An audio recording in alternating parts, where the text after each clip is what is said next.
What is your inspiration? What motivates you?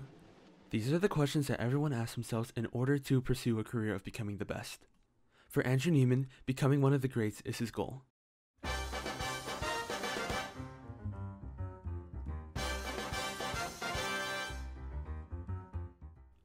While attending one of the top prestigious jazz schools in the country, he follows his dreams of getting big and debuting himself to be well known. For Neiman, what does he consider inspiration? Ever since he received his first drum kit as a child, he found motive by pushing forward with drumming and listening to who he considers to be a legend, Buddy Rich. With those two aspects in his life and positive reinforcement by his father, he wants to become someone better, someone that he believes is impossible to become with his skills now. So what motivates him? Without motivation, there isn't any purpose to what you are doing. Motivation is what sets the bar and helps create a standard for one to overcome. Usually motivation comes in a form of support from an individual. Throughout the film, Neiman has looked up to the Institute's best instructor, Terrence Fletcher. His background in precision, quality, and absolute perfection is what defines who he is and how he is pushing those to the limits.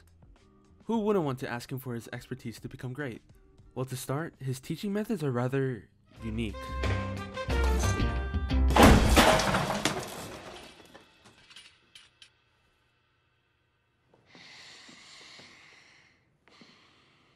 Why do you suppose I just hurled a chair at your head, Neiman?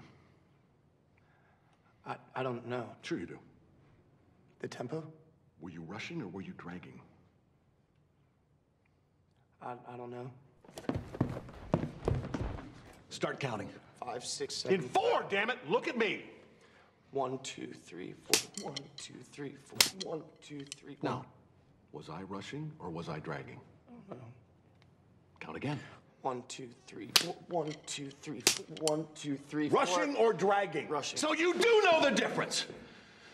If you deliberately sabotage my band, I will fuck you like a pig. You must be thinking, wow, what an asshole. His way of teaching is unethical and morally wrong.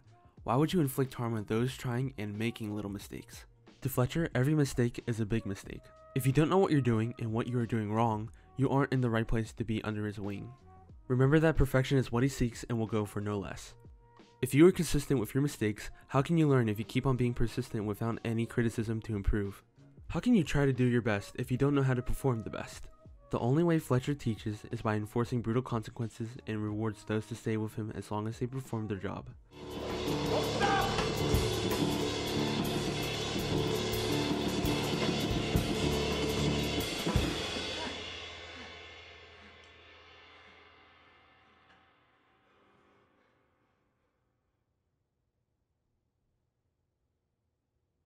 Neiman,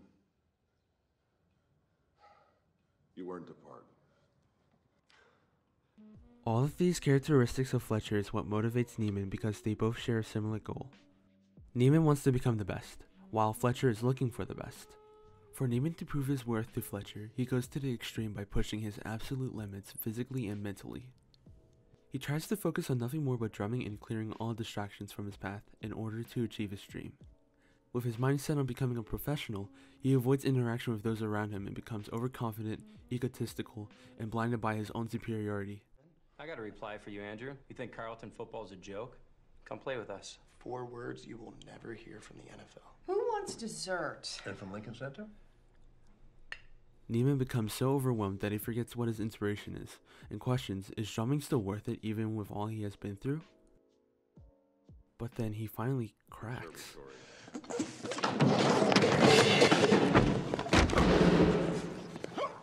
Shit! I'll fucking kill you! Get off me! Off me! Fuck off!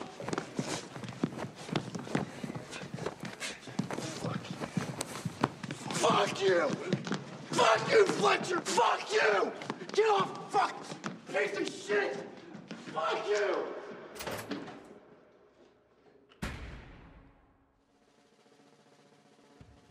So the big question is left unanswered but with no reasoning. Why would Fletcher do this? For Fletcher, he always wanted to find his Charlie Parker, or his Buddy Rich. He pushed people above what was expected of them to bring out their true potential. With Fletcher's methods, many would say that the next Buddy Rich would be discouraged from becoming great. But in Fletcher's point of view, the next Buddy Rich would never be discouraged. In the end, Neiman realizes his true talents and proves everyone, including Fletcher, wrong about his capabilities of playing the drums. All of this together creates one of the most powerful endings in modern cinema history and has made this film one of my all-time favorites.